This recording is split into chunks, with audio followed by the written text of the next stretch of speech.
numerous theories offered over centuries, no one knows.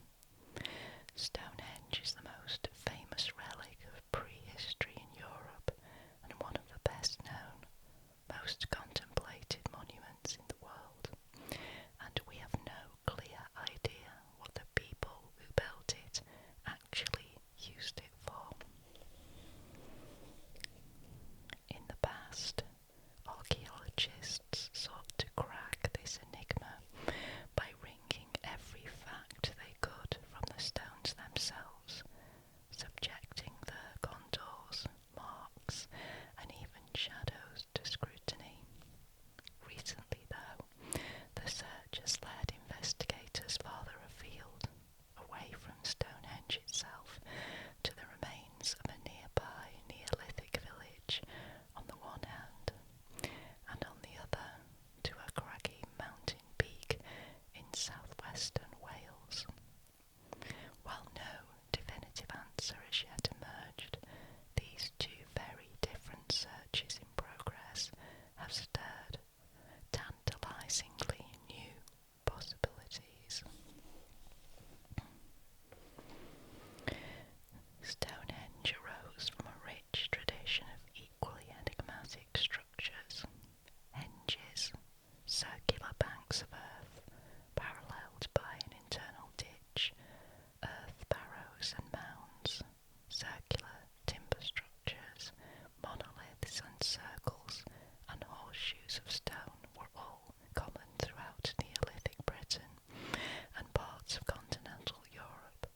Strictly speaking, Stonehenge is not, as its name implies, a henge, because the position of its bank and ditch are reversed. At different stages of its evolution, Stonehenge reflected many of these traditions. The first certain structured stones of Stonehenge, the bluestones, which were floated, dragged and hauled from Wales, most likely arrived sometime before 2500 BC. The giant sarcens followed, filling out the monument, which was at some point linked by an avenue to the River Avon.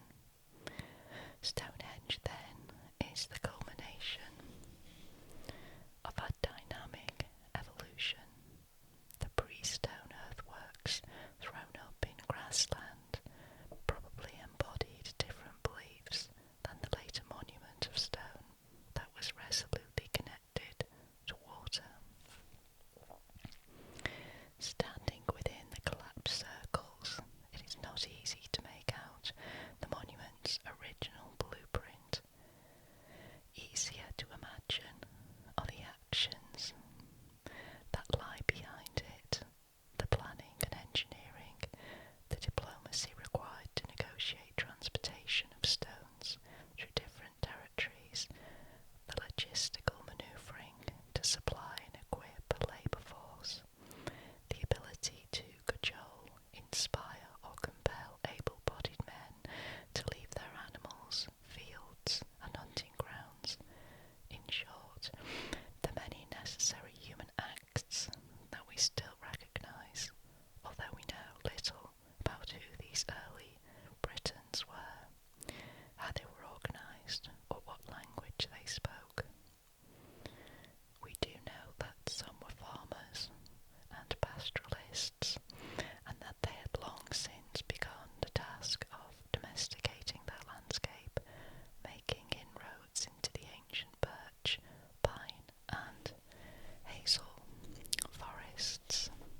These are not the only striking stones within the British Isles.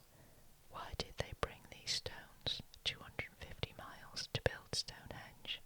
Wainwright asked. And why did they retain these stones throughout its structural history? So far, the Preseli Hills have not yet yielded an answer, but they do offer some clues. As Stallings recalled, on the first day Wainwright and Darville began their field survey, Wainwright laid his hand on a rock, and it had rock art. The pair of them were very academic, blokey about the discovery. Jeff said, "Look at this, Tim." Tim said, "That looks important, Jeff." They just stood there, very British low-key. The handful of examples they eventually discovered of the distinctive cup mark art, a motif of circular hollows within hollows, could be dated only very broadly at between 3,800 and 2000 BC. We didn't get anything we could confidently put in for dating, Darville said. This much, however, is known. Perhaps as early as 4000 BC, people were constructing monuments in this atmospheric area where rock pinnacles seem to pierce the sky, and commemorating the site with motifs associated elsewhere with special sites. In Neolithic times, people are going to the Preseli Hills and venerating them, was how one archaeologist put it. Whether the stones were moved to Salisbury Plain in a single sustained campaign, or an ongoing effort spread out over a generation or more, is not known. Similarly, how the stones were transported has been hotly debated over the years. That's a blue-collar question, Wainwright said, relishing what was clearly a well-rehearsed line, and I am not an engineer. Although glacial drift may initially have worked the stones loose from the hills, an old theory that glaciers swept them onto Salisbury Plain has been discounted by modern studies. Somehow people must have moved them, the shortest accepted route, by river and along the coast of Wales, across the Severn Estuary into the upper reaches of the Avon, is about 250 miles. It is impossible to judge just how remarkable a feat such transport was in its day. As Darville points out, in continental Europe, even more massive stones were being lugged around. Increasingly, the unaccountable effort argument is under attack.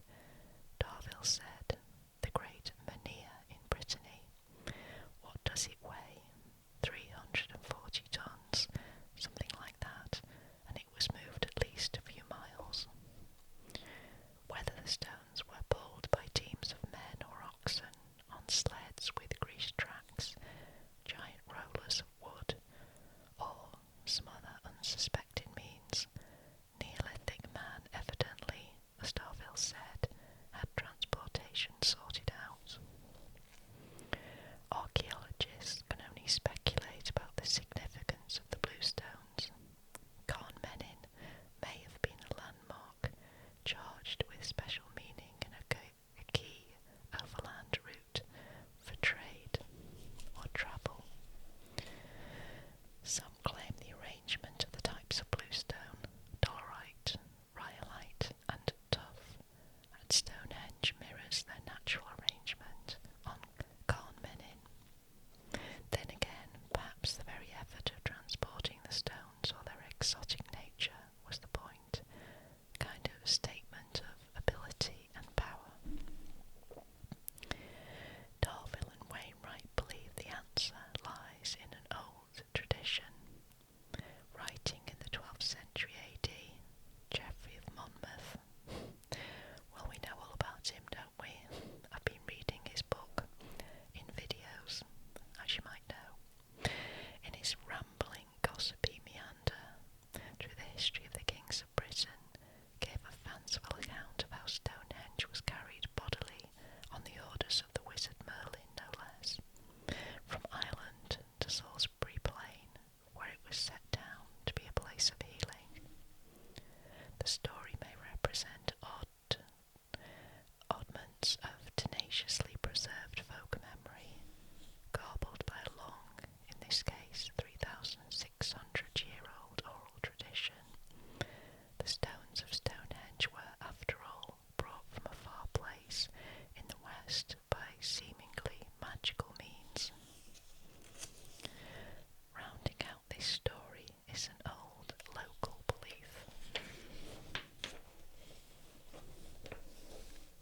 is no mistaking the confident purposefulness of its massive monumental features.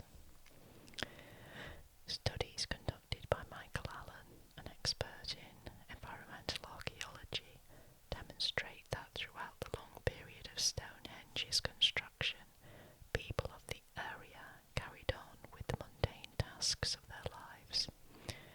Charcoal remains, pollens of weeds associated with crops, and most valuably, snail shells, which can be matched to different habitats, show that the Stonehenge landscape was cleared, grazed and farmed. Whatever its function, Stonehenge was embedded in the community it served. I see it being used like a cathedral or Wembley Stadium, Allen said. Some days it was used to hold solemn rituals, other days for more ordinary gatherings. That so much has been found so recently on this historic landscape underscores how much may yet be revealed. Projected work on the avenue could establish when it was extended to the Avon, clarifying at what stage the river became ritually linked to the monument.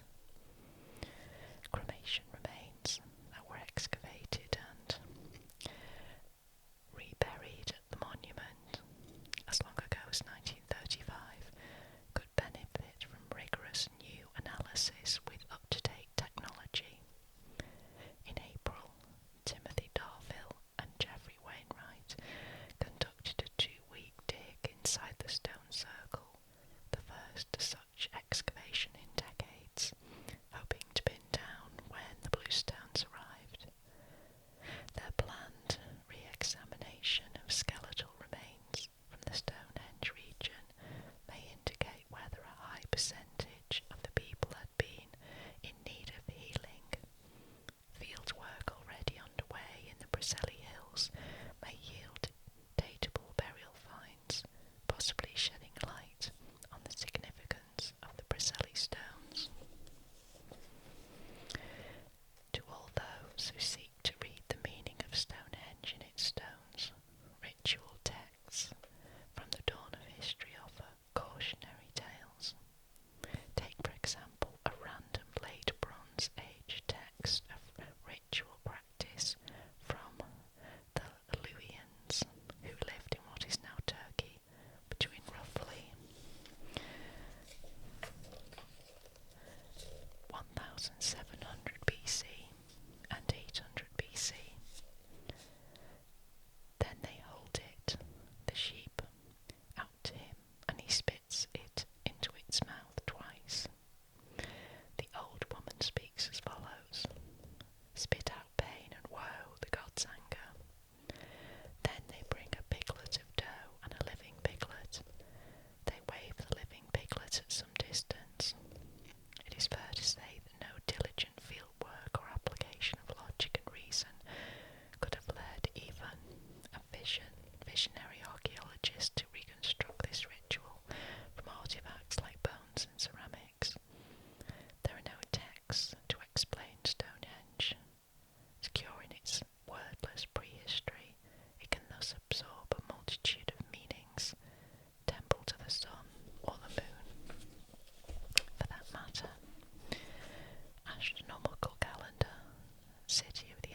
specific